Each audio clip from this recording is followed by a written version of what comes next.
Well, we are, as a BPM vendor, we want to be part of the community, and we started about 2 years ago to engage with the PEX community all over the world, not only in Europe but also till San Francisco. And I think it's quite a good variety of people come here, quite a good mix of topics that they discuss, and it's for us simply a good platform to discuss our projects, initiatives, solutions,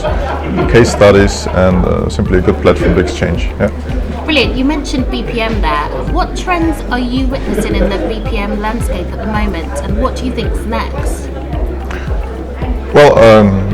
I'm watching the scene for 10 years now, and I think BPM has evolved again from a very focused topic to a more business development topic overall, and I think that's a good development because it gets the topic more in the top management heads, that they're in terms of product design, customer relationship management, BPM is a crucial part to ensure this customer journey in a good way, and therefore we see lots of initiatives that haven't thought about BPM before,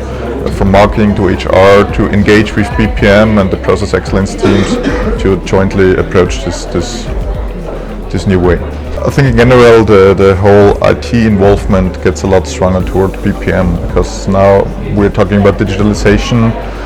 we need to talk about automation, so we need to really provide IT support to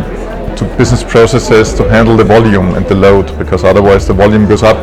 and if your stuff stays the same, they will not catch up. So it's kind of crucial to think of IT not as a line of business application, but more like on a cross landscape,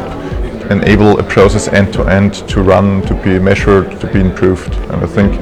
IT awareness is generally very important to get it in there, and not having IT separated and BPM separated, but really like automated digital processes should be the future for everybody. Well, I think robotics is a hot topic,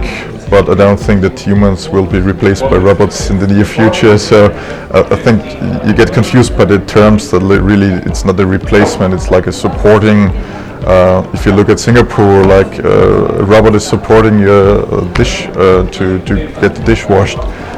Usually for things that people don't like to do, or is just a repetitive work that is not really fulfilled work. I think it's good to hand this over to some automated processes or robotics, but because then it leaves more time for the people to really make the quality work, really make the personal engagement with customers and partners. And I think if you put it in the right context, I think that's a good development, because nobody wants to work like a robot, but in that sense, automated systems will come in place, artificial intelligence will be an enabler for that, and I think it's an exciting new future for a new kind of businesses that we can build up. The basic challenge is how do you get it touchable in the people's minds, so it's like really the approach, how you roll out BPM initiatives, how you make touch and feel for the users to work in processes. I think that's still a big challenge, because once the mindset is created for, okay, we don't think in a box but in a process, that has a big impact, positive impact on the whole culture, but there's still a long way to go, and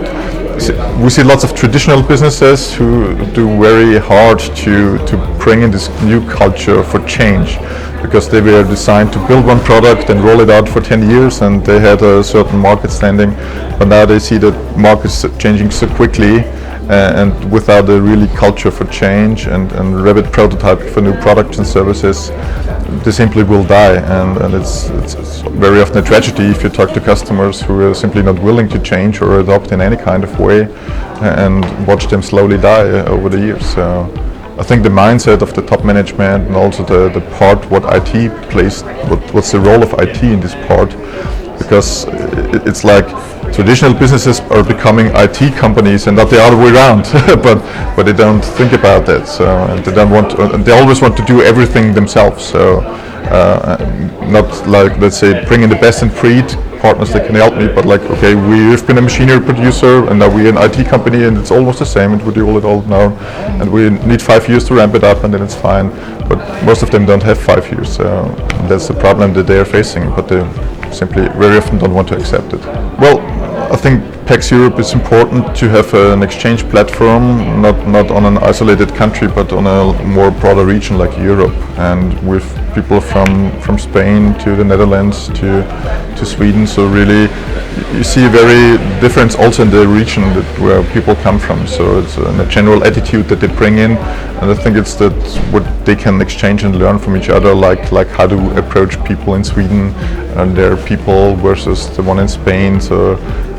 more strict process, more lazy processes. I think it's a good mixture, and there's no golden answer for what is the best way, because it's always like, what is your culture, what is your business, and what kind of best practices you can take with you, and therefore PEX Europe is a really good platform. Yeah, the PEX Network, I mean, most of the community is building online nowadays, so it's not only like the physical meetings, like in the conferences, but like more in the social community management, and of course, yeah, the social collaboration in that sense gets more and more important, and therefore it's also good to have a platform where you can find the right people, where you can search for the profiles, you can search for best practices online. I think it's a real, very valuable resource there, and people are really willing to contribute to the network because they get something in exchange, and that's why it's the PEX exchange and PEX network. And if everybody is willing to give something and get something in return, I think that's a good approach.